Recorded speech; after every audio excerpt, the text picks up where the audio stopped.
السلام علیکم ورحمۃ اللہ۔ سرجیکل اسٹرائک کی 65ویں قسط میں آپ حضرات کا استقبال ہے۔ کشمیر کا ایشو گزشتہ 50 دنوں سے ملکی اور غیر ملکی میڈیا پر چھایا ہوا ہے۔ حکومت کے اس اقدام کی ایک بڑی تعداد نے حمایت کی ہے، جبکہ کچھ لوگوں نے دستوری بنیادوں پر مخالفت بھی کی ہے۔ جمعیت علماء ہند نے دہلی میں منعقدہ اپنے منتظمہ کے اجلاس میں کشمیر کے تعلق سے ایک تجویز پاس کی اور اس کے بعد جنیوا میں اس تجویز کو دہرایا گیا۔ اس کے بعد سے کشمیر کے ساتھ ساتھ جمعیت کے ناظم عمومی جناب مولانا محمود مدنی صاحب بھی ملکی اور غیر ملکی میڈیا میں چھا گئے۔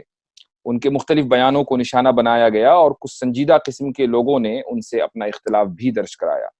انہی موضوعات پر گفتگو کرنے کے لیے آج میرے ساتھ ہیں جمعیت کے ناظم عمومی جناب مولانا محمود مدنی صاحب۔ مولانا، میں بہت شکر گزار ہوں آپ کا کہ آپ دوسری مرتبہ آپ نے میری درخواست قبول کی اور آپ تشریف لائے۔ امید ہے کہ آج کی گفتگو میں بہت سی وہ باتیں سامنے آئیں گی جو اس سے پہلے شاید نہیں آ سکی ہیں۔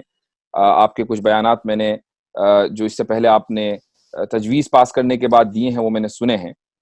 میرا جو پہلا سوال ہے وہ یہ ہے کہ آپ نے یہ کہا کہ ہم دیش کے ساتھ ہیں اور بھارت کا جو مسلمان ہے مسئلہ کشمیر میں وہ دیش کے ساتھ کھڑا ہوا ہے۔ تو سوال یہ ہے کہ مسلمان تو ہمیشہ سے دیش کے ساتھ کھڑا ہوا تھا، کیا کوئی ایسی جماعت، ایسی تنظیم یا ایسے افراد ہیں جنہوں نے یہ کہا تھا کہ نہیں ہم کشمیر کے مسئلے میں پاکستان کے ساتھ کھڑے ہوئے ہیں، کہ اس کو اتنے زور سے کہنے کی ضرورت محسوس ہوئی؟ یہ اعتراض بجا ہو سکتا ہے، لیکن صورتحال ایسی تھی کہ پاکستان ایک نیریٹو بیان کر رہا تھا۔ وہ نیریٹو یہ تھا کہ انڈین مسلمز اس معاملے میں انڈیا کے ساتھ نہیں ہے۔ وہ یہ تاثر دینے کی کوشش کر رہا تھا۔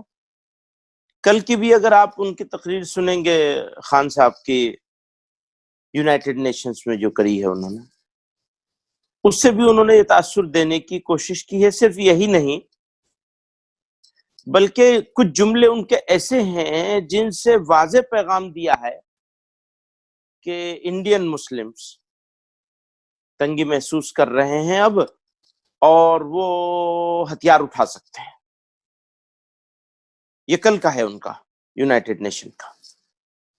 اس کا مطلب یہ کہ اب جاؤ یہاں پر خدا نخواستہ انٹرنل یا ایکسٹرنل کوششوں سے کوئی بھی حادثہ ہوگا، سوئی سیدھے سیدھے انڈین مسلمز پر آئے گی کہ دیکھو ہم نے تو پہلے ہی کہا تھا، ہم نے تو یونائٹڈ نیشن میں کہہ دیا یہ بات۔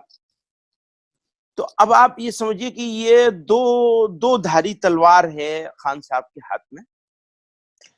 لیکن ایسا کیوں لگ رہا ہے کہ جب وہ بات کر رہے؟ ذرا سا ڈاکٹر صاحب، بس میں کمپلیٹ کر رہا ہوں، میں آپ کا ٹائم اور نہیں لوں گا۔ جی ذرا سا آپ باریکی سے اس کو دیکھیں گے تو خان صاحب اس وقت گھرے ہوئے ہیں ساری دنیا میں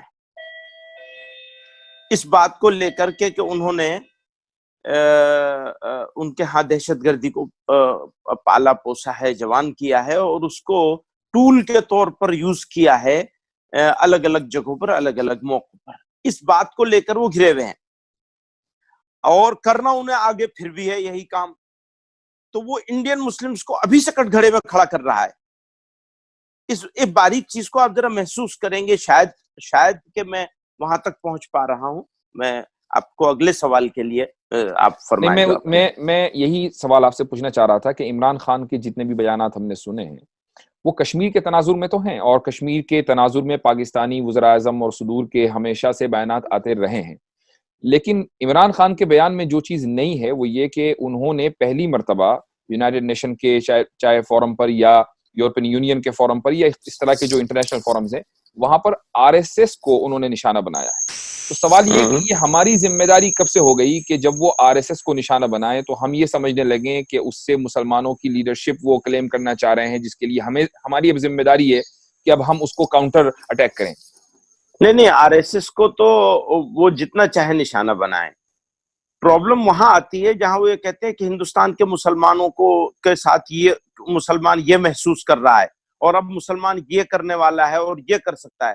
پتہ نہیں یہاں پر جو کوٹ ہو رہا ہے، جو میں دیکھ رہا ہوں، یا جو ان کی خود تقریر سن کر، اب تو زمانہ وہ 10 سال پرانا والا زمانہ 20 سال والا نہیں رہا ہے. تو ادھر وہ تقریر کر رہے ہوتے ہیں, ادھر پوری تقریر لائیو آ رہی ہوتی ہے. اگر آپ اس کو اٹھا کر کے دیکھیں گے تو انہوں نے ایک جگہ بہت ہی کلیئرلی یہ کہا ہے کہ اب اگر لوگ تنگ آ کر کے ہتھیار اٹھائیں گے, تنگ آ کر کے, ہتھیار کا لفظ نہیں ہے لیکن تنگ آ کر کے کچھ کریں گے. وہ کشمیر کے تناظر میں کہا ہے انہوں نے, مسلمانوں کے تناظر میں. نہیں 18 کروڑ کشمیر میں 18 کروڑ لوگ ہیں. نہیں, یہ الگ بات ہے, لیکن ڈاکٹر صاحب وہ 18 کروڑ کا تذکرہ کر رہے ہیں, وہ 80 لاکھ کا تذکرہ نہیں کر رہے ہیں. اسی جملے سے پہلے انہوں نے پلوامہ کی بھی بات کی ہے کہ دیکھو جس طریقے سے پلوامہ ہوا تھا اسی طریقے سے دوبارہ اس طریقے کا کوئی واقعہ ہوگا تو ہم ذمہ دار نہیں ہوں گے. لیکن ڈاکٹر صاحب وہ 18 کروڑ کا جیسی تذکرہ کریں گے تو انگلی تو میری طرف ہے, وہ کشمیر کی طرف 80 لاکھ لوگوں کی طرف نہیں ہے, 60 لاکھ یا 80 لاکھ کی طرف نہیں ہے. وہ 18 کروڑ کا تذکرہ آئے گا تو میری طرف ہے انگلی, تو مجھے اس کو ریئیکٹ کرنا ہے. دیکھیے ابھی پھر مجھے کرنا چاہیے ریئیکٹ اصولی طور پر, ابھی نہیں کیا ہے آپ لوگ ڈر کے مارے, لیکن کرنا چاہیے مجھے فوراً ریئیکٹ. خالستان تحریک والے بھی پاکستان کے حمایتی ہیں کشمیر کے موقف پہ, لیکن ہم نے یہ نہیں دیکھا ہوگا کہ خالستان کا موقف آنے کے بعد یا عمران خان کا خالستان سے متعلق موقف آنے کے بعد سکھ برادری سامنے آ گئی ہو اور ان کی مذہبی جماعتوں نے جلسہ کر کے کشمیر میں حکومت کی حمایت کا اعلان کیا ہو. سکھوں کی طرف سے ہم نے یہ رد عمل نہیں دیکھا. اچھا ایک بات مجھے بتائیے جی, اس سے پہلے جب خالستان کا موومنٹ چلا تھا تو کیا سکھوں کی طرف سے اس پورے موومنٹ کو آپ اٹھا کر کے دیکھیں گے کبھی خالستان کی مخالفت میں اور انڈیا کا ساتھ ہونے میں کوئی آپ کو ریکارڈ نہیں ملتا؟ خالستان تو ابھی پھر دوبارہ سے نیا زندہ ہو رہا ہے جی, اور وہ بھی ہم جانتے ہیں کیوں زندہ ہو رہا ہے, لیکن وہ موضوع بحث نہیں ہے. آئیے واپس آئیے, ہم جمعیت علماء ہند کی تاریخ پر جاتے ہیں, کیونکہ میں ایک خاص جماعت سے اور ایک خاص نظریے سے وابستہ آدمی ہوں. جی, تو 51 میں کشمیر کی دو رائے, یعنی کشمیر کے لوگوں کی رائے لے کر کے کیا جائے, اس کے اوپر حیدرآباد میں اجلاس ہوتا ہے, یعنی جمعیت کا اجلاس ہوتا ہے حیدرآباد میں, اور وہاں اس کے اوپر جمعیت علماء ہند اپنی تجویز میں اس کی مخالفت کرتی ہے. اس کے بعد آئیے 1958 میں ریکارڈ دوں گا آپ کو, زبانی جمع خرچ کچھ نہیں ہے, یہ رکھا ہے یہاں پر, لے کے بیٹھا ہوں میں سب, پورا ریکارڈ لے کے بیٹھا ہوں. مولانا ڈاکٹر سید محمود صاحب جمعیت علماء کے آدمی نہیں تھے, انہوں نے لکھنؤ میں ایک کنونشن بلایا. اس کنونشن میں خود ڈاکٹر سید محمود صاحب کی تقریر سن لیجیے, آپ دیکھ لیجیے, وہ ریکارڈ موجود ہے میرے پاس, چھپا ہوا ریکارڈ موجود ہے. 23 مارچ کو 24 مارچ کو چھپا ہے, 21 یا 22 مارچ یا 22 یا 23 مارچ ایسی کچھ تاریخ ہے جس میں وہ کنونشن ہوا ہے. خود مولانا حفظ الرحمان مجاہد ملت کی تقریر سن لیجیے, اور اسی کنونشن میں یہ بھی پاس ہوا. جمعیت نہیں کر رہی تھی وہ کنونشن, مسلمانوں نے مشترک طور پر وہ کنونشن کیا تھا. ڈاکٹر سید محمود کی تقریر موجود ہے. جتنا میں نے کہا ہے ابھی تک کشمیر کے بارے میں, ڈاکٹر سید محمود اس سے دگنا کہیں, میں نے آدھا کہا ہے, آدھا کہا ہے. آپ اس کو پڑھیے گا, سنیے گا, لوگوں کے سامنے جی چاہے پیش کریے, جی چاہے اپنے پاس ریکارڈ کے لیے رکھیے گا. میں آپ کے فوٹو کاپی سب ابھی میل کے ذریعے بھیج دوں گا. پھر مولانا حفظ الرحمان صاحب کی پوری تقریر سنیے, نہایت بصیرت افروز اور نہایت واضح اور دو ٹوک ہے. اور اسی اجلاس میں یہ تجویز بھی ہوئی کہ مسلمانوں کو انٹرنیشنل فورم پہ سب پہ جانا چاہیے, کشمیر کے بارے میں صاف کرنا چاہیے کہ مسلمان کشمیر کے معاملے میں اپنے ملک کے ساتھ ہے. پاکستان کا نام لے کر کے کہا گیا, پاکستان کے ساتھ نہیں ہے, پاکستان اس میں شرارت کر رہا ہے, پاکستان اس کو خراب کر رہا ہے, پاکستان اس کو نقصان پہنچا رہا ہے. آپ دیکھیے ذرا, یہ آج کی بات نہیں ہے, مودی کی زمانے کی بات نہیں ہے, یہ 1958 مولانا حسین احمد مدنی کے انتقال کو صرف 1 سال ہوا تھا. اور آگے آئیے, میں نے اس اپنی جمعیت علماء کی تجویز میں نے 1963 کی جمعیت علماء کی تجویز کو منوعن نقل کیا تھا, لیکن ہمارے دوستوں نے 10 گھنٹے بحث ہوئی اس تجویز پہ, کیونکہ پاکستان بنانے والوں نے بنا لیا, جانے والے چلے گئے, لیکن جو رہ گئے ان کے دل سے ابھی بھی پاکستان یا دو قومی نظریہ نکلا نہیں ہے پوری طرح, وضاحت نہیں ہے, صاف نہیں ہے, بس سوچتے ہیں ایک پولیٹیکل ضرورت تھی وہ کر لیا گیا. 10 گھنٹے بحث ہوئی ہے اور آخر میں یعنی وہ آپ یہ سمجھتے ہیں کہ مسلمان ابھی بھی اسی نظریے پہ قائم ہے جو نہیں نہ مسلمان کے, دیکھیے آپ پھر مجھے گھیر رہے ہیں, مسلمان کی بات نہیں ہے, کچھ لوگوں کی بات کر رہا ہوں. ٹھیک ہے, اس تجویز کو جو 63 والی تجویز ہے نہایت واضح ہے. اس وقت بھی نریندر مودی کا کوئی وجود نہیں تھا, شاید پیدا ہوا ہوں گے, بس بچپنا ہوگا ان کا, جس کے وہ قصے سنایا کرتے ہیں کہ میں نے یوں کر لیا, میں نے وہ کر لیا, گھڑیال پکڑ کے لے آیا. تو وہ اس وقت کی تجویز ہے. اور مولانا وہ تجویز بھی جمعیت علماء کی موجودہ تجویز کو اور اس کو کمپیئر کریں گے آپ تو موجودہ تجویز کو آپ دیکھیں گے بڑی تحلیل شدہ تجویز ہے, بہت احتیاط کری گئی ہے. اور وہ احتیاط کی وجہ بھی موجودہ حکومت اور اس کا رویہ ہے. نہیں, لیکن ان تجویزوں میں اور آج کی جو تجویز ہے, جو فنڈامنٹل ڈفرنس ہے وہ یہ ہے کہ ان تجویزوں میں, نہیں میں بتا رہا ہوں آپ کو, مجھے یقین ہے کہ یہی ہوگا کہ ان تجویزوں میں حکومت سے یہ مطالبہ نہیں کیا گیا ہوگا کہ 370 ختم کر دیا جائے. آپ کی جو تجویز آئی ہے وہ 370 ختم کرنے کے بعد آئی ہے, یہ فنڈامنٹل ڈفرنس ہے. اور اعتراض اسی کے اوپر ہے کہ اعتراض اس موقف کے اوپر نہیں ہے کہ کشمیر بھارت کا اٹوٹ حصہ ہے یا نہیں ہے. ظاہر ہے کہ کشمیر بھارت کا ہے, بھارت کا اٹوٹ حصہ ہے. اعتراض اس کے اوپر ہے کہ جس دستور کو سائیڈ لائن کر کے 370 کو ختم کیا گیا ہے یا 370 کی حیثیت کو بالکل زیرو کر دیا گیا ہے, جمعیت کی تجویز اس کے بعد آ رہی ہے. ٹھیک ہے, تو آپ کو اس پر اعتراض ہے کہ ہم نے اس تجویز کی تائید کر دی ہے, اس 370 کو ختم کیا جانے. اس لیے جب آپ یہ کہتے ہیں کہ ہم دیش کے ساتھ ہیں, حکومت کے ساتھ نہیں ہیں, یہ بات اس لیے غلط ہو جاتی ہے کہ حکومت خود یہ مان رہی ہے کہ آپ ہمارے ساتھ ہیں. 25 ستمبر کا وہ تو ٹھیک ہے, وہ کچھ بھی مانے, ان کے ماننے سے مسئلہ تھوڑی بدلتا ہے. ڈاکٹر صاحب میں ایک بات کہوں آپ سے جی کہ اس میں میری طرف سے دو باتیں ہیں آپ سے. ایک تو یہ کہ جمعیت علماء کی ایک تجویز اس تجویز سے 20-22 دن پہلے آئی تھی. وہ جمعیت علماء ہند کی اکیلے کی نہیں تھی, کئی ملی تنظیموں اس میں مشاورت بھی تھی, اس میں مختلف تنظیمیں تھی, ہم نے وہ دیکھی ہے.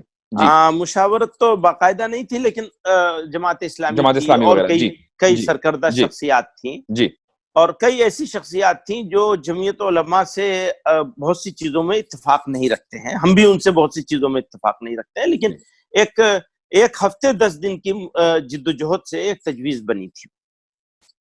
اس تجویز کو بھی اگر آپ اٹھا کر کے دیکھیں گے تو اس تجویز میں بھی 370 کے معاملے کو یہ کہہ کر کے آگے بڑھے تھے کہ کیونکہ معاملہ عدالت میں ہے تو وہ عدالت سے ہوگا. نہیں تو وہی تجویز پر, اسی تجویز پر آپ باقی رہتے, چونکہ اس میں بھی آپ بھی شامل تھے, آپ کا نام بھی تھا, تو ایک مناسب تجویز تھی. لیکن وہ اس کو بالکل بدل دیا گیا اور ایسا میسج گیا پوری دنیا میں, صرف ملک میں نہیں, کہ حکومت کے اس اقدام کی زبردست قسم سے تائید کی گئی ہے مذہبی جماعتوں کی طرف سے, مذہبی افراد کی طرف سے. ہاں ٹھیک ہے, یہ میسج میڈیا کے ٹویسٹ کرنے کی وجہ سے گیا ہے. نہیں, یہ میسج تو ابھی بھی جا رہا ہے, میں کوئی ٹویسٹ نہیں کر رہا ہوں, مجھے میسج یہی جا رہا ہے. نہیں, آپ کی بات نہیں کر رہا ہوں, آپ میڈیا نہیں ہے صرف, جی, لیکن انڈین میڈیا نے جی اس کو جس طرح پروجیکٹ کیا اس سے یہ میسج گیا. اچھا, ہم اس میسج کو دینا بھی چاہتے تھے, لیکن اس طرح نہیں کہ ہم حکومت کے ساتھ ہیں اور 370 کے اس غیر آئینی, غیر دستوری, غیر اخلاقی, دیکھیں تینوں پہلو ہیں اس کے, جی, غیر آئینی, غیر دستوری اور غیر اخلاقی طریقے سے. یہ ایک الگ بحث ہے کہ 370 کے فائدہ نقصان ہوئے, ایک الگ بحث ہے. جی, لیکن 370 کو غیر آئینی, غیر دستوری اور غیر اخلاقی تینوں باتیں پائی جاتی ہیں اس طرح ہٹائے جانے میں جس طرح موجودہ سینٹرل گورنمنٹ نے اس کو ہٹایا ہے. لیکن ہوتا کیا ہے کہ اگر ہم اس مسئلے کو فوکس کرتے ہیں تو صرف وہی فوکس ہوتا ہے جس مسئلے کی وجہ سے ہم یہ تجویز لانے پر مجبور ہوئے کہ انڈین مسلمز کو استعمال کرنے کی ناجائز کوشش جو خان صاحب کی طرف سے ہو رہی تھی یا ان کے ملک کی طرف سے ہو رہی تھی, دونوں کئی لیول پہ کام ہو رہا تھا اس کے, اس کو ہم کاؤنٹر نہیں کر پاتے، پھر ہم وہی پہنچ جاتے کہ اچھا یہ تو انہی کے ساتھ ہے، یہ تو انہی کا، ہاں وہی وہ یہ کہہ رہے ہیں، وہی یہ بول رہے ہیں. تو یہ ایک ضرورت تھی جس ضرورت کے تحت بنیادی طور پر ایک احون الولیتین میں سے، یعنی احون الولیتین کا لفظ شاید صحیح نہیں ہے یہاں، دو خرابیاں ہیں، دونوں سے لڑنا ہے. تو پہلی خرابی سے لڑنا افضلیت کے طور پر ضروری سمجھا میں نے بھی، اور جماعت کے ساتھیوں نے بھی. اس پہ بحث بھی ہوئی کہ بھئی اس کو بھی رکھا جائے، اس کو نکالا جائے، اس کو رکھا جائے، اس کو ایسے نہیں ایسے بنایا جائے. کئی مرتبہ بنی ہے، بن کر اس کو تبدیلی کے متعدد عمل سے گزرنے کے بعد وہ تجویز اس شکل میں سامنے آئی تھی. تو میرے سامنے جو بڑا مسئلہ تھا، ہمیں بولنا ہی نہیں تھا کشمیر کے بارے میں. بنیادی بات یہ ہے کہ ہمیں بولنا ہی نہیں چاہیے. مجبور کیوں ہوئے بولنے پر؟ مجبور یہ اس لیے ہوئے کہ ہمارا نام استعمال ہو رہا ہے انٹرنیشنل فورم پر برابر انٹرنیشنل. لیکن اس کا کاؤنٹر اٹیک نہیں ہوا ہے آپ کی تجویز سے. یعنی ابھی تک بھی جو میسج جا رہا ہے وہ یہ ہے کہ انڈین مسلم ریلیجس فگرز نے حکومت کا ساتھ دیا ہے کشمیر معاملے میں، جبکہ عمران خان کے جس نیریٹو کی آپ بات کر رہے ہیں اس کا جواب تو ابھی بھی نہیں گیا. اس کا جواب جانے کی صورت یہ تھی کہ آپ عمران خان کے خلاف یا اس کے بیان کے خلاف ایک مذمتی قرارداد پاس کرتے، یا نام لے کر کرتے کہ ہم ان بیانوں کو رد کرتے ہیں، بالکل اسی طریقے سے جیسے جنرل مشرف کے سامنے آپ نے یہ بھی بیان اچھا دیا. مشورہ دیا، یہ اچھا مشورہ دیا ہے، یہ بھی کر لیں گے انشاءاللہ، یہ بھی کر لیں گے. مناسب مشورہ ہے آپ کا ڈاکٹر صاحب، اللہ آپ کو جزائے خیر دے، آپ ہمارے اچھے دوست ہیں. سوال یہ ہے کہ جو کر لیں گے وہ تو خیر ہو ہی جائے گا انشاءاللہ، جو کیا اصل میں سوال اس پر ہو رہا ہے. ہاں وہ بھی صحیح کیا ہے، اور اس کو بھی دوبارہ جتنے فورم پہ کرنا ہے. اور معاف کریے گا، یہ جب ہنگامہ ہونے سے ہمیں فائدہ یہ ہوا کہ ہمیں پتہ چلا بڑی سطحی چیزیں تھی ہمارے سامنے بھی، کہ صرف وہ ایک ریزولوشن تھا، ایک اور ریزولوشن تھا. اب جو مولانا حفظ الرحمان صاحب رحمۃ اللہ علیہ حضرت مجاہد ملت کی جو چیزیں ملی ہیں، جس کے اوپر رات بھی ہمارے ہاں میٹنگ ہوئی ہے، تو وہ تو ہمیں کہتی ہے کہ تمہیں اور آگے بڑھنا چاہیے، اور زور سے اور طاقت سے کہنا چاہیے، اور یہ کھیل نہیں چلے گا، یہ کھیل بالکل نہیں چلے گا. یہ اپنی جگہ سوال ہے کہ 370 کیوں اور 371 کیوں نہیں، یہ سوال ہے جی. اور یہ سوال بھی مناسب فورم پر موقع پر اٹھے گا، ضرور اٹھے گا ہماری طرف سے انشاءاللہ. اس میں مداحنت نہیں ہوگی. اس کو کہا گیا ہے، یہ سوال تو اس وقت جتنے سیکولر لوگ ہیں وہ اٹھا رہے ہیں، اور یہی اس کا موقع ہے، یہی اس کا موقع کر رہے ہیں. ہاں وہ دیکھیے، جو غیر مسلم ہے جی، نہ تو اس کا نام اپنے دوست پڑوس میں جو بیٹھے ہیں وہ لے رہے ہیں جی، اور نہ ہی ان کو یہ پرابلم ہے جو پرابلم مجھے ہے. مجھے، آپ بیٹھے ہیں شکاگو میں بیٹھا ہوں دیوبند میں. اگر میں اپنے گھر کا دروازہ بند کر کے سونا بھول جاؤں، سوتے ہوئے دروازہ بند کرنا بھول جاؤں، تو میرے ہاں چوری تو ہو سکتی ہے، لیکن میری گھر میں ایسا کوئی خطرہ نہیں ہے کہ لوگ گھس کر کے مارنا پیٹنا شروع کر دیں گے. مجھے 70% مسلمانوں کی طرف دیکھنا ہے جن کا نام خان صاحب استعمال کر رہے ہیں، اور اس استعمال کرنے کو ہونے دیا جائے، اگر ہونے دیا جائے تو امپیکٹ ان کے اوپر پڑتا ہے، جو ابھی بھی اتنے خراب ماحول میں بھی 200 گھروں کی آبادی والے گاؤں میں 17 گھر ہیں مسلمان کے. ذرا غور کیجئے گا، بہت باریک سی بات ہے یہ، اب سمجھ میں نہیں آتی لوگوں کو. ان 17 گھروں کے بیچ میں انہوں نے ایک مسجد بھی بنا رکھی ہے، مکتب بھی چلا رہے ہیں، اور لاؤڈ اسپیکر سے اذان بھی دیتے ہیں. حالانکہ میں کہتا ہوں بھیا تمہیں ضرورت کیا ہے لاؤڈ اسپیکر کی، لیکن پھر بھی شوق ہے، دیتے ہیں اور آرام سے رہ رہے ہیں، اور انشاءاللہ انہیں رہنا ہی چاہیے آرام سے. اگر ہم نے اپنے کسی بھی فیصلے میں ان کے بارے میں سوچے بغیر عمل کیا یا رد عمل کیا تو وہ کسی طرح سے مخلصانہ عمل کے اس پیرائے پہ نہیں پہنچے گا، یا تو بیوقوفی مانی جائے گی یا غیر مخلص مانا جائے گا. تو ہماری انٹرنل ضرورتیں بھی ہیں، ایکسٹرنل ضرورتیں بھی ہیں، جن کے تحت ہم، اگر یہ مسئلہ صرف کشمیر کے اور انڈیا کے بیچ میں، اور ایک جغرافیائی مسئلہ ہو، اسلامی مسئلہ نہ ہو، مسلمانی مسئلہ نہ ہو، صرف جغرافیائی لڑائی ہو، تو ہمیں کبھی ضرورت پڑتی ہے نکسلائٹس کے بارے میں بولنے کی؟ نہیں پڑتی. کبھی کھڑے ہونے کی ضرورت پڑتی ہے. ہم دیش کے ساتھ کھڑے ہیں. یہ نکسلائٹس لوگ جو ہیں انہوں نے 22 جب ہم مسلمان اپنی مذہبی جلسوں میں تجویز پاس کریں گے تو ظاہر ہے کہ وہ مسلمان کا مسئلہ بن جائے گا, اسلامی مسئلہ بن جائے لیکن گا. بھائی یہ صاحب مسئلہ تو جغرافیائی تھا بھائی, یہ پچھلا, ہاں جغرافیائی تھا, جغرافیائی ہے, آپ اچھی طرح سمجھیے, جغرافیائی تھا, جغرافیائی ہے. لیکن ان کو کشمیریوں کی طرف سے جو لوگ لڑائی لڑ رہے ہیں وہ اس کو مسلمانی اور اسلامی معاملہ بنائے. ابھی کل کی تقریر میں خان صاحب نے کہا کتنے بلین مسلمان ہیں اور وہ کیسا تنگی محسوس کر رہے ہیں. کشمیر کے حوالے سے تقریر ہو رہی تھی, وہ فلسطین کے بارے میں نہیں بول رہے تھے خان صاحب. خان صاحب چائنا کے بارے میں نہیں بول رہے تھے کہ چائنا کے جو علاقوں میں ہو رہا ہے وہ چائنا کے بارے میں نہیں بول رہے تھے. اور انہیں چائنا کے بارے میں کچھ بولنا چاہیے, دوست ملک ہے, اس کے اوپر دباؤ بنانا چاہیے کہ تم چائنا, دنیا میں کہیں ایسا نہیں ہو رہا ہے جیسا چائنا میں ہو رہا ہے, یا پھر برما میں ہوا. اچھا, برما کے بارے میں بھی ان کی دوستی بڑی عمدہ قسم کی ہے. کشمیر کو لے کر سارا اسلام, سارا جہاد, سارے مسلمان, کیسی بات ہے, عجیب بات ہے. مطلب آپ ان کو وہ سوال کبھی نہیں اٹھاتے. ڈاکٹر صاحب یہ سوال اٹھانا چاہیے کہ بھئی پاکستان ہوتا کون ہے کشمیر کے بارے میں بات کرنے کو. کشمیر کے لوگ اگر اپنی آزادی کی, یہ سوال میں نے بارہا اٹھایا ہے, اور جس ویڈیو میں اٹھایا اس وقت جو ہے اس میں تقریباً 3 لاکھ ویوز ہیں, اس میں 2.5 لاکھ گالیاں بھی ہیں پڑی ہیں. ایسی بات نہیں ہے پاکستانیوں کی طرف سے. چلیے جزاک اللہ, آپ نے میری معلومات میں اضافہ کیا. تو بہرحال ابھی آپ تو یہ سمجھ رہے ہیں میں یہ کشمیریوں کے خلاف لڑ رہا ہوں. نو, یہ لڑائی پاکستان کے بارے میں ہے, کشمیر کے بارے میں نہیں ہے. کشمیر کو تو جیسے آپ کہیں یا میں کہوں, جیسے ہم کہتے ہیں ہندوستان کا اٹوٹ حصہ ہے, تو کشمیریوں کہاں سے ہم باہر ہو جاتے ہیں. بس اتنا ہی کہنا کافی ہے کشمیریوں کہاں سے باہر ہونے کے لیے. اور شاید کہ ان کا یہ سوچنا, جس طرح سے وہ بیچارے ایک طویل عمل سے گزرے ہیں, ان کا وہ صحیح بھی ہو سکتا ہے. میں اس کے اوپر ہرگز اعتراض نہیں کرتا ہوں, یہ میرا اپنا معاملہ ہے. وہ کہتے ہیں تمہاری مجبوری ہے, میں کہتا ہوں ہاں آپ کی بھی مجبوری ہے کہ آپ اس کو سن نہیں سکتے, اور میری مجبوری ہے کہ میں کہے بغیر رہ نہیں سکتا. ڈاکٹر یاسر ندیم صاحب کی بھی یہی ہے کہ وہ کہے بغیر نہیں رہ سکتے کہ ہاں ہندوستان کا ٹوٹ حصہ ہے کشمیر. تو ٹھیک ہے, ہم دونوں اس بات میں ایک رائے ہیں.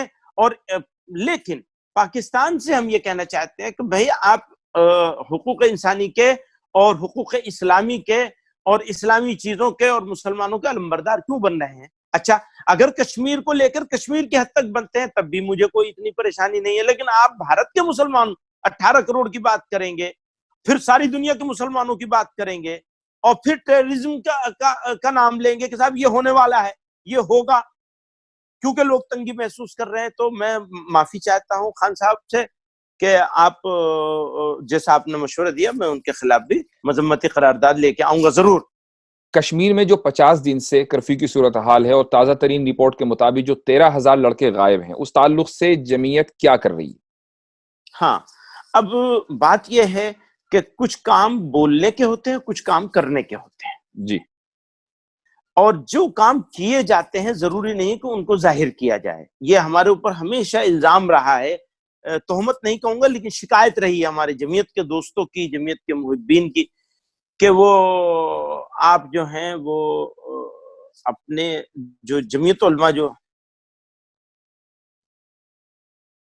آ جاتے سوال پہ. جی ڈاکٹر صاحب. جی, تو میرا سوال یہ تھا کہ کشمیر میں جو 13,000 لڑکے غائب ہونے کی رپورٹ آئی ہے, 50 دن سے زیادہ وہاں کرفیو ہو رہا ہے, یہ خبریں آ رہی ہیں کہ لوگ اپنے عزیزوں کو, اقارب کی لاشوں کو اپنے گھروں میں دفن کر رہے ہیں, تو اس تعلق سے جمعیت کیا کر رہی ہے؟ نہیں دیکھیے, 2 باتیں ہیں اس میں ڈاکٹر صاحب. ایک تو یہ کہ اس وقت, اب اس کو آپ بڑی مشکل بات ہے یہ, ایک یہ ہے کہ اس جو وہاں کشمیر میں حقوق انسانی کی پامالی ہوئی ہے, وہ ایک پورا تاریخ ہے اس کی, اور اس کے خلاف ہر موقع پہ جمعیت علماء برابر کہتی رہی. اس وقت بھی وزیر داخلہ سے اس حوالے سے بات ہوئی تو ان کا ایک دوسرا نیریٹو ہے, ان کی ایک دوسری کہانی ہے, اور پاکستان والوں کا ایک دوسرا نیریٹو ہے, اور ریالٹی ایک تیسرا ہے. تو 3 چیزیں ہیں الگ الگ, ان کا کہنا, ان کا کہنا, اور خود کشمیر کا.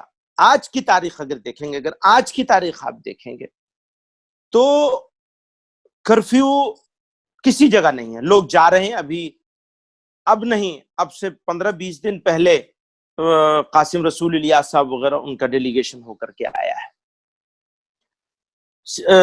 144 بھی شاید 38 ضلعوں میں سے یا 6-7 جو متاثر ضلع ہیں ان میں سے 2 ضلعوں میں کہ کچھ تحصیلوں میں کچھ بازاروں میں جہاں ان کو لگتا ہے کہ لوگ جمع ہوں گے وہاں ہے. اس وقت کی جو صورتحال ہے اس وقت آج کی وہ پابندی کم ہے احتجاج زیادہ ہے. یہ ایک طریقہ اختیار کیا کشمیریوں نے کہ وہ احتجاج کر کے بیٹھے اور مجھے وہ طریقہ بہت پسند ہے. جتنی پریشانی اس طریقے سے ہو سکتی ہے ان کے مخالفوں کو اتنی پریشانی اب تک کی کسی طریقے سے نہیں ہوئی ہے. تو یعنی آپ یہ کہہ رہے ہیں کہ جو کرفیو وہاں لگ رہا ہے وہ سیلف امپوزڈ ہے؟ مور دین 90%. ٹھیک ہے. میں چونکہ وہاں کی زمینی احتجاج ہے میں چونکہ وہاں کے زمینی حالات سے واقف نہیں ہوں، میں چونکہ وہاں کے زمینی حالات سے واقف نہیں ہو سکتا ہے کہ یہ بات صحیح ہو. ٹھیک ہے ٹھیک ہے. اسی جس دن آپ کی جو جمعیت علماء ہند کی طرف سے کشمیر کے تعلق سے تجویز پاس ہوئی تھی، غالباً اسی دن یا اس سے اگلے دن آپ نے کسی ٹی وی پر یہ انٹرویو دیتے ہوئے این آر سی کے تعلق سے کہا کہ این آر سی کا تو ہم استقبال کرتے ہیں، آنا چاہیے. پھر ایک پروگرام میں آپ سے جب کہا گیا کہ کیا مسلمانوں کو ڈرنا چاہیے تو آپ نے کہا ڈرنا چاہیے، پینک نہیں ہونا چاہیے، اس بہانے لوگوں کے جو کاغذات ہیں وہ درست ہو جائیں گے اور جو لوگ رہ جائیں گے ان کا مقدمہ ہم لڑیں گے. تو میرا سوال یہ ہے کہ جو غیر مسلم ہیں وہ تو سٹیزن شپ امینڈمنٹ بل آ رہا ہے، وہ تو اس سے محفوظ ہو جائیں گے، جو مسلمان رہ جائیں گے ان کا مقدمہ لڑا جائے گا. تو کیا مسلمان صرف اسی کام کے لیے رہ گئے کہ ان کا مقدمہ لڑا جاتا رہے، کبھی کسی بہانے کبھی کسی بہانے؟ یہ بھی تو ہو سکتا تھا کہ جمعیت کی طرف سے حکومت کے خلاف سپریم کورٹ میں ایک پی آئی ایل داخل ہوتی کہ 1951 کے بعد سے این آر سی کا عملی نفاذ نہیں ہوا، اس لاپرواہی کے اوپر حکومت کو کٹہرے میں کھڑا کیا جاتا بجائے اس کے کہ ہم ڈیفینسو پوزیشن میں آ کر یہ استقبال کر رہے ہیں. یہ بھی رائے اچھی ہے کہ حکومت کو کٹگھڑے میں کھڑا کیا جائے کہ 1951 سے اب تک کیوں نہیں کیا. جب سٹیزن شپ ایکٹ بنا تھا تو اسی وقت کر لینا چاہیے تھا، فوراً بنا لینی چاہیے تھی این آر سی. تو یہ آپ کا سجھاؤ یہ مناسب ہے، اس کے بارے میں وکیل لوگوں سے بات کروں گا، اس کو کیا جائے گا. لیکن اسی کے ساتھ ساتھ یہ بھی عرض کر دوں میں آپ سے کہ دنیا کے شاید ہی کچھ ملک ایسے ہوں گے، مشکل سے ڈھونڈنے سے ملیں گے، جنہوں نے اپنے ہاں نیشنل سٹیزن شپ رجسٹر نہ بنایا ہوا. تو انڈیا کیوں نہیں بنائے گا؟ بنانا چاہیے. نہیں بالکل بنانا چاہیے، لیکن جس طرز پر آسام میں ہوا ہے، دیکھیے سمجھ لیجئے ایک پولیٹیکل معاملہ ہے، یہ ایک پولیٹیکل معاملہ ہے، انتظامی معاملے سے زیادہ پولیٹیکل معاملہ ہے. جو حضرت جی آواز اٹھا رہے ہیں ہمارے ہوم منسٹر صاحب، وہ آواز اٹھانے میں جتنا ہندوستان کے انتظامی معاملے سے تعلق ہے اس سے زیادہ ان کا ایک سیاسی مقصد ہے اس کے پیچھے. یہ کہنے کے پیچھے ہی سیاسی مقصد ہے. وہ ایک انگلی میری طرف ہوتی ہے اور اس ایک انگلی سے وہ یہ ثابت کرنا چاہتے ہیں کہ یہ تو خود گھسپیٹیاں ہیں، یہ گھسپیٹیوں کے سپورٹر ہیں. تو بھیا نہ میں گھسپیٹیاں ہوں نہ گھسپیٹیوں کا سپورٹر ہوں. میں زور سے کہنا چاہتا ہوں ہاں لاؤ نا. آسام میں لا کے دیکھ ہی لیا نا تم نے اس کو 70 لاکھ منیمم تعداد بتائی جاتی تھی، 70 لاکھ منیمم. اور سنیے اس وقت جب آسام میں بات ہوتی تھی تو بنگالی ہندوؤں کی بات نہیں ہوتی تھی، بات مسلمان کی ہی ہوتی تھی کہ یہ ان کا ڈیموگرافی آسام کی خراب ہو گئی، یہ فلاں. تو گویا کہ یہ آپ کی طرف سے مطالبہ نہیں بلکہ الزامی جواب ہے. ایگزیکٹلی. اور آئے گا تو ٹھیک ہے، جو بہت سی چیزیں ہم جھیل رہے ہیں نا، ٹرپل طلاق، پاکستان والے ٹرپل طلاق 71 سے جھیل رہے ہیں. ہمارے بزرگوں کی فراست دیکھیے کہ ابھی تک اس کو چلا لیا، اب آیا ہمارے سر، ہم نہیں نکل پائے اس سے. ہو سکتا ہے ہماری غلط پالیسی کا نتیجہ ہو کہ ہم اس کو اپنے اوپر سے بچا نہیں پائے. ہمارے اکابر تو بچا کے لے گئے، ورنہ پاکستانی تو 1971 سے ہی جھیل رہے ہیں، اس سے زیادہ خراب چیز کو جھیل رہے ہیں طلاق کے حوالے سے.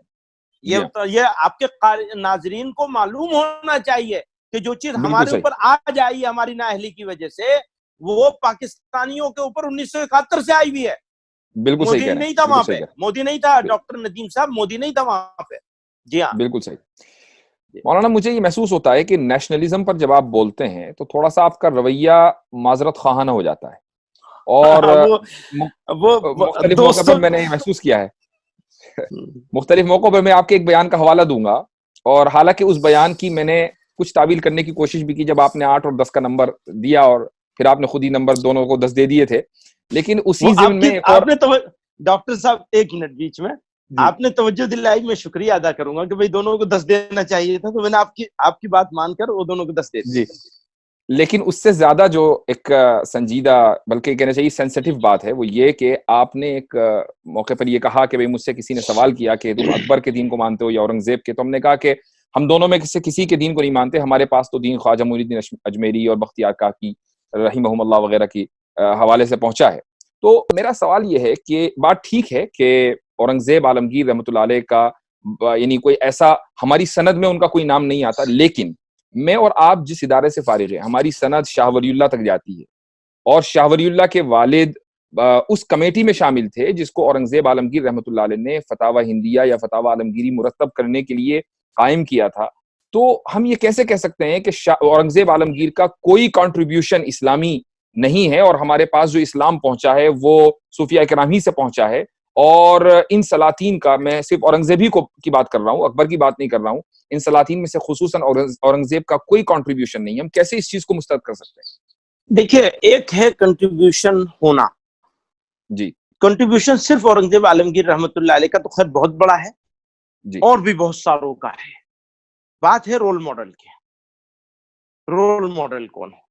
رول ماڈل سلاطین ہوں گے یا رول ماڈل علماء اور صوفیاء ہوں گے؟ میرا ایسا سمجھنا ہے، جو میں غلط بھی ہو سکتا ہوں، اور اگر ایک مناسب بحث کے بعد کریکشن کرنا ہو کسی جگہ، دوستوں نے یہ کہا کہ تم تو ایک بات کہتے ہو اور اس کے بعد 4 دن کے بعد اس کو کریکٹ کر دیتے ہو، تصحیح کر دیتے ہو اس کی، تو تمہارا تو اس کا مطلب ہے تم غلطیاں ہی کرتے رہتے ہو. میں نے کہا مجھے تسلیم ہے کہ میں غلطیاں کرتا ہوں، خوشی کی بات یہ ہے کہ آپ کو یہ تسلیم نہیں ہے کہ آپ سے غلطی ہوتی ہے، مجھے تو یہ تسلیم ہے ہمیشہ. تو نہیں، میں لیکن یہ عرض کر رہا اس کا جو نقصان دہ پہلو ہے مولانا وہ یہ کہ جہاں غلطیاں ہوتی ہیں وہ بہت بڑا پلیٹ فارم ہوتا ہے، اور جہاں کریکشن ہوتا ہے وہ چھوٹا پلیٹ فارم ہوتا ہے. اب آپ دیکھیے، اسد الدین اویسی صاحب کے بارے میں ایک جملہ میں نے کہا تھا، اس جملے کو جی آپ کے ہاں کریکٹ کیا میں نے. جی جس پلیٹ فارم پہ کیا تھا وہ پلیٹ فارم بالکل انٹرنل تھا، جی اندرونی تھا. جی ٹھیک ہے. نیوز 18 پر میں نے وہ بات کہی تھی اورنگزیب عالمگیر رحمۃ اللہ علیہ کے حوالے سے. نیوز 18 پر ہی میں نے اسے درست کیا ہے، اتوار کو وہ آئے گا. اتفاق کی بات یہ کہ وہ ہفتہ واری پروگرام ہوتا ہے، میں تو کئی دن پہلے اسے کریکٹ کر چکا ہوں، تو نیوز 18 ہی اس کو کرے گا. تو یہ بات بھی اسی دوست نے کہی تھی، غالباً آپ نے وہیں سے اس کو پک کیا ہے، کہ جس پلیٹ فارم پر کہتے ہیں وہ بڑا ہوتا ہے، بالکل بڑا نہیں تھا. آپ کا پلیٹ فارم بڑا تھا جہاں میں نے اویسی صاحب کی اس بات سے کہ ہاں مجھے یہ جملہ اس طرح بالکل نہیں بولنا چاہیے تھا.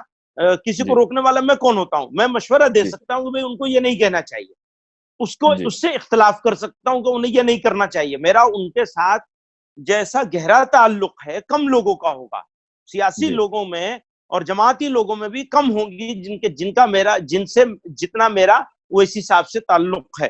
تو ایسے میں اور بھی زیادہ اختلاف کرنا کیا تو ضرور جانا چاہیے آپ کو، مجھے آپ سے مخالفت ہرگز نہیں کرنی چاہیے، لڑائی نہیں لڑنی چاہیے. اور جس لہجے میں نے وہ بات کہی تھی میں نے اس کو واپس لے کہ ہاں اس لہجے میں مجھے نہیں کہنا چاہیے، آپ سے رجوع کیا. اگین میں آ جاتا ہوں نفس موضوع پر. نفس موضوع یہ ہے کہ رول ماڈل، بھیا رول ماڈل اگر ہم بنائیں گے تو اوپر سے چلے گا سلسلہ. اگر ہم پوری اسلامی تاریخ کے حوالے سے بات کریں گے تو اوپر سے چلے گا، لیکن اگر ہم بھارت کے، انڈیا کے، میں اسے ہندوستان نہیں کہنا چاہتا ہوں، کبھی کبھی زبان سے نکلتا ہے، میں بھارت یا انڈیا کہنا چاہتا ہوں. تو میں انڈیا کے حوالے سے اگر بات کروں گا تو ان لوگوں کو مثال ہم بنا سکتے ہیں سوسائٹی کے لیے جن کے ہاتھ سے بالکل قرن اول میں اسلام آیا. یہاں تجار تھے، وہ سلاطین نہیں تھے اور لڑنے والے نہیں تھے، وہ تجارت کرنے والے لوگ تھے. ان کے ہاتھ سے اسلام آیا یہاں ساحلی علاقوں میں. پھر اس کے بعد اگر آپ مسلمانوں کے عموماً اسلام کی بات کریں گے، عمومی طور پر بڑی تعداد مسلمانوں کے، تو اس کی مجھے آپ کریکٹ کریے گا اگر میں غلط ہوں، میرے خیال میں ایسا ہوتا ہے کہ سب سے بڑی تحریک اگر کوئی تھی تو وہ ایک شخص کی شکل میں تھی، جس کو لوگ خواجہ معین الدین چشتی اجمیری کے نام سے جانتے ہیں۔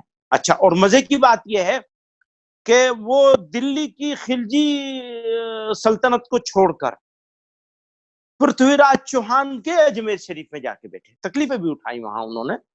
اور لیکن آپ نے یہ بات کہی، لیکن میں آپ کو بیچ میں روک کے یہ ضرور کہنا چاہوں گا کہ خلجی کو چھوڑ کر وہ اس لیے نہیں گئے تھے کہ وہ خلجی کو ناپسند کرتے تھے یا پرتھوی راج چوہان کو پسند کرتے تھے، بلکہ ان کا مقصد دعوت تھا، اور دعوت کے مقصد کے لیے وہ ظاہر ہے کہ ایسی جگہ جائیں گے غیر جہاں مسلم، سامنے امت بس آپ نے صحیح جگہ پہنچا دیا۔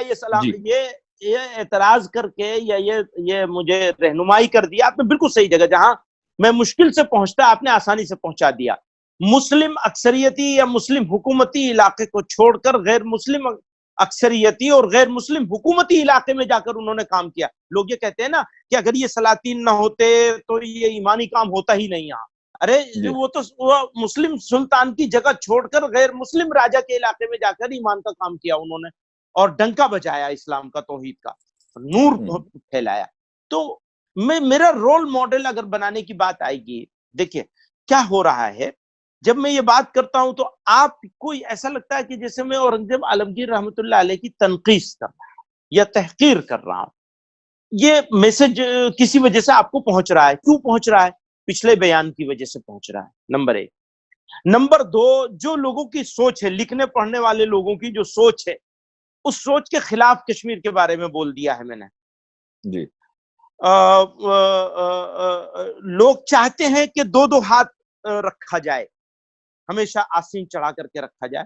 میں نے اس پالیسی کو عرصے سے چھوڑا ہوا ہے، تو لوگوں کو یہ لگ رہا ہے اوہو یہ تو چلے گئے ادھر، یہ تو ان کے ساتھ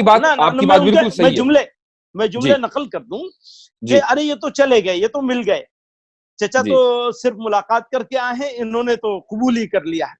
تو اب وہ لوگوں کو پھر اس میں وہ مین میخ نکالنے کا موقع مل رہا ہے جس کا کوئی لینا دینا نہیں ہے اس معاملے سے۔ اورنگزیب عالمگیر رحمۃ اللہ مولانا، آپ کا امتیاز یہ ہے کہ آپ ایک ایسے بہت سی مرتبہ ایسے پلیٹ فارمز پہ جاتے ہیں جہاں پر عام مسلمان یا علماء کی رسائی نہیں ہے۔ آپ رائٹ ونگز کی جو کانفرنسز ہوتی ہیں، RSS کی کانفرنسز ہوتی ہیں، آپ کو وہاں بلایا جاتا ہے، سمپت پاترا کے ساتھ آپ اسٹیج شیئر کر لیتے ہیں۔ تو ایسے موقع پر اورنگزیب عالمگیر رحمۃ اللہ علیہ کے تعلق سے جو ایک غلط نظریہ برادران وطن میں راسخ ہو چکا ہے، دراصل اس غلط نظریے کو ختم کرنے کی ذمہ داری بھی آپ پر ہی آتی ہے۔ نہیں، بالکل نہیں۔ میں ایک اسپیسیفک معاملے پر الجھنے کے بجائے مسلمانوں کے لارجر انٹرسٹ کے اوپر نظر رکھنا چاہتا ہوں۔ اس کے لیے آپ کی رہنمائی کی ہمیشہ ضرورت ہے۔ آپ جیسے لوگ، بہت سارے اور بھی ہمارے دوست ہیں جو دور بیٹھے ہیں اور دیکھ رہے ہیں کہ قدم میں کہاں لغزش ہو رہی ہے، کہاں دائیں جا رہے ہیں، کہاں بائیں جا رہے ہیں، اور وہ کریکٹ کرتے ہیں، اور وہ میرے لیے اساتذہ ہیں، بولوں بشمول آپ کے۔ تو میں اس بات کو بالکل ماننے کے لیے تیار نہیں ہوں کہ میں ان لوگوں کے بیچ میں جا کر اورنگزیب عالمگیر رحمت اللہ علیہ کے بارے میں ان کے نظریے کو درست کروں۔ میں تو ان کے بیچ میں جا کر مسلمانوں کے بارے میں جو سوچ بنائی جا رہی ہے ان کے بیچ میں یا بنی ہوئی ہے، اس کو کریکٹ کرنے کی کوشش کروں۔ میرے اوپر ذمہ داری نہیں ہے بالکل، نہ میں یہ لینے کے لیے تیار ہوں کہ میں اورنگزیب عالمگیر رحمت اللہ علیہ کی کوئی مخالفت کرے۔ ایک آدمی نے تقریر کی 15 منٹ میں، اس نے 4 جملے اورنگزیب عالمگیر رحمت اللہ علیہ کے خلاف بولے اور 27 جملے مسلمانوں کے بارے میں، بھارت کے مسلمانوں کے بارے میں، موجودہ حالات کے بارے میں بولے، اور مجھے بھی 15 منٹ کا وقت ملا ہے۔ تو میں اگر اورنگزیب عالمگیر رحمت اللہ علیہ کے اوپر فوکس کرنے کی کوشش کروں گا تو میرا نقصان ہو جائے گا۔ موجودہ حالات میں جو چیزوں کو صحیح جگہ پہ رکھنا ہے وہ رہ جائیں گی۔ تو معافی چاہوں گا اورنگزیب عالمگیر رحمت اللہ علیہ، اگر ذاتی طور پر آپ مجھ سے پوچھیں گے تو وہ میں ان کے جوتیوں کی خاک کے برابر نہیں۔ ان کی شخصیت کو اگر دیکھیں گے، اور جہاں تک ان کی حکمرانی کے طریقے اور حکمرانی حاصل کرنے کے طریقے پر سوال ہے، اس پہ ایک لمبی ڈیبیٹ کی جا سکتی ہے۔ آخری 2 سوال ہیں، ان میں سے جو اگلا سوال ہے وہ میرے لیے بہت اہم ہے، اور اس کی وجہ یہ ہے کہ 2017 میں آپ کی ایک تقریر ہے جو یوٹیوب پر موجود ہے، اور اتفاق سے کچھ لوگوں نے، چونکہ آج کل آپ کے بیان پرانے بھی نکالے جا رہے ہیں، تو سارے پرانے نکالے جا رہے ہیں، نئے تو ایک آدھی ہیں بس۔ ہاں، تو وہ اس پر نظر پڑی میری، اور وہ میں بہت چونکا اور حیران ہوا کہ آپ نے ایک موقع پر یہ فرمایا ہے کہ رام چندر جی کی تعلیمات کو اگر دیکھا جائے تو ان میں اور حضرت محمد صلی اللہ علیہ وسلم کی تعلیمات کے درمیان آپ کو کوئی فرق نظر نہیں آئے گا، ڈھونڈنے والے ڈھونڈتے رہ جائیں گے. یعنی آپ صلی اللہ علیہ وسلم کی تعلیمات کو رام جی کی تعلیمات کے برابر لا کر کھڑا کر دینا خود آپ صلی اللہ علیہ وسلم کی تعلیمات کی توہین میں سمجھتا ہوں کم سے کم. اور اس کی وجہ یہ کہ رام چندر جی جو ہے وہ قابل احترام شخصیت ہو سکتے ہیں، لیکن تاریخی حقائق سے ہمیں یہ نہیں پتہ چلتا کہ وہ پیغمبر تھے یا نہیں تھے. ہمارے اوپر بحیثیت مسلمان کے یہ ضروری واجب ہے کہ ہم ان کی توہین نہ کریں، لیکن ان کی توہین نہ کرنے میں ہم ان کی تعظیم اتنی کر دیں کہ جتنی ہم نبی کریم صلی اللہ علیہ وسلم کی تعظیم کریں، تو یہ ناانصافی. نعوذ باللہ، یہ بہت ناانصافی ہے کہ ان کو وہ کیا کوئی بھی ان کے برابر نہیں ہو سکتا. بالکل، وہ کیا کوئی بھی نہیں برابر ہو سکتا. تو یہ بات مجھے وہ واپس جانا پڑے گا، اس تقریر کو سننا پڑے گا، اس کے بعد ہی میں بتا سکوں گا کہ اس تقریر کو دیکھ کر، کیا پوری تقریر کو دیکھ کر آپ یہ بات کہہ رہے ہیں یا تقریر کے اس حصے کو کہہ رہے ہیں جو ایک حصہ آپ نے دیکھا ہے. اگر یہ بات بالکل طے ہے کہ نبی علیہ الصلوۃ والسلام کے برابر تو کوئی بھی نہیں ہو سکتا، یعنی ان کے بارے میں یہ ہے کہ بہت سے اکابر نے یہ لکھا ہے کہ وہ نبی تھے یا غالباً نبی تھے، جن کے بارے میں قرآن نبی کہہ رہا ہے، ہم ان کو بھی وہ برابری کا مقابلہ کرنے کی ضرورت نہیں ہے. نبی مجھے یقین ہے کہ آپ کی یہ نیت کبھی نہیں رہی ہوگی، لیکن چونکہ میں نے شروع میں ایک بات کہی کہ بعض مرتبہ نیشنلزم کے اوپر گفتگو کرتے ہوئے ہم تھوڑا سا زیادہ لچکدار ہو جاتے ہیں. وہ موقع نیشنلزم کا تھا بھی نہیں، وہ نیشنلزم کا موقع بالکل نہیں تھا. یونیورسٹی کے بچوں کے بیچ میں تھا، میں یونیورسٹی کا پروگرام تھا، پونے کی یونیورسٹی کا پروگرام تھا، تو میں اس کو دیکھوں گا، اس کو سنوں گا اور پھر آپ کے پاس حاضر ہوں گا، جواب دوں گا اس کا انشاءاللہ. آخری سوال میں آپ سے کروں گا، بلکہ ایک گزارش کروں گا کہ بہت سے نوجوان خصوصاً فضلاء مدارس جو اس وقت سوشل میڈیا پر ایکٹیو ہیں، انہوں نے مخالفتوں کا مختلف موضوعات پر ایسا بازار گرم کیا ہوا ہے کہ اس کی نظیر کم سے کم ہم نے کبھی نہیں دیکھی. اس میں اس بہتی گنگا میں کچھ جمعیت سے وابستہ نوجوان بھی ہیں. تو یہ میں شکایت نہیں کر رہا ہوں، بلکہ میں آپ سے ایک درخواست کروں گا کہ ایک قائد ہونے کی حیثیت سے، ایک بڑا ہونے کی حیثیت سے آپ کوئی پیغام ضرور دیں کہ جس سے سوشل میڈیا پر جو گندگی پھیلی ہوئی ہے اس سے کم کچھ اس کے اندر کمی آئے، کچھ نجات ملے لوگوں کو. ہاں، یہ ایسا ہے کہ میرے علم میں ایسی چیزیں نہیں ہیں کہ جو جمعیت کے لوگوں نے کری ہوں ایسی، لیکن آپ کہہ رہے ہیں تو یقیناً کری ہوگی. اور ایسا کیا جانا، انہیں دیکھنا چاہیے کہ مخالفت اور گالی میں ابھی چند روز پہلے تک تازہ ترین میں تھا، ایک گروپ ہے چھوٹا سا، اور اس میں ڈاکٹر تسلیم رحمانی صاحب سے میں نے ایک سوال کیا، انہوں نے آسام کے حوالے سے ابھی تک انہوں نے جواب نہیں دیا ہے، لیکن ان کا جواب نہ ملنے کے باوجود بھی میں نے ذاتی طور پر ان کی کوئی تنقید نہیں کری، کوئی تنقید بھی نہیں کری ان کے اوپر کہ حضرت بس 3-4 مرتبہ سوال کر چکا ہوں، حضرت جواب دے دیجئے نا اس کا. اور وہ مقدمے کا جو ججمنٹ ہے، اس ججمنٹ کی کاپی بھی ان کو ججمنٹ کے وہ حصے دیے ہیں میں نے جس میں جمعیت علماء کا نام موجود ہے ججمنٹ میں. تو اگر جمعیت علماء بیچ میں بیٹھ گئی ہوتی، اپنے آپ کو وڈرا کر لیا ہوتا، اور انہوں نے وہ بات کہی تھی، ڈاکٹر صاحب نے باقاعدہ اس اپنی پوسٹ میں لکھا تھا کہ میرے پاس پورا ریکارڈ موجود ہے، پھر بھی میں نے ریکارڈ نکال کے ان کو دیا اور ابھی تک جواب نہیں آیا ہے. کیونکہ ہو سکتا ہے کہ میرے پاس جو ریکارڈ میری طرف سے آیا ہو وہ غلط ہو، تو وہ اس کی تصحیح کریں کہ نہیں جی وہی صحیح ہے، یا یہ تسلیم کریں ڈاکٹر تسلیم صاحب کہ وہ غلط تھے. ہاں، میں چونکہ اس موضوع سے واقف نہیں ہوں، میں نے آپ سے ایک عمومی بات صرف یہی کہی. جی، میں ایک عمومی بات یہ کہی کہ میں اس عمومی بات میں اس بات سے آپ کے بات کے پہلے پہلو سے پوری طرح اتفاق کرتا ہوں کہ آداب اختلاف ہرگز ہاتھ سے نہیں چھوٹنے چاہیے، اور مخالفت اور اختلاف کے فرق کو ملحوظ رکھنا چاہیے. سب کو ملحوظ رکھنا چاہیے. جی، بہت بہت شکریہ، آپ نے دوسری بار ہمارے لیے وقت نکالا ہے. ناظرین، مجھے امید ہے کہ آج کی اس گفتگو کے بعد جمعیت کی کشمیر پالیسی پر مثبت اور پازیٹیو گفتگو اور تبصرہ کیا جائے گا، ذاتیات اور بیجا مخالفتوں سے اجتناب کیا جائے گا، زندہ قومیں ذاتیات کے بجائے مسائل پر گفتگو کیا کرتی ہیں۔ اسکرین پر دیے گئے لنکس کو ضرور سبسکرائب کیجیے۔ سرجیکل اسٹرائک کے تمام شوز انہی لنکس پر دستیاب ہیں۔ اگلی بار پھر ملاقات ہوتی ہے کسی دوسرے موضوع نئی شخصیت کے ساتھ۔ تب تک کے لیے خدا حافظ۔ السلام علیکم ورحمۃ اللہ۔ جزاک اللہ، شکریہ۔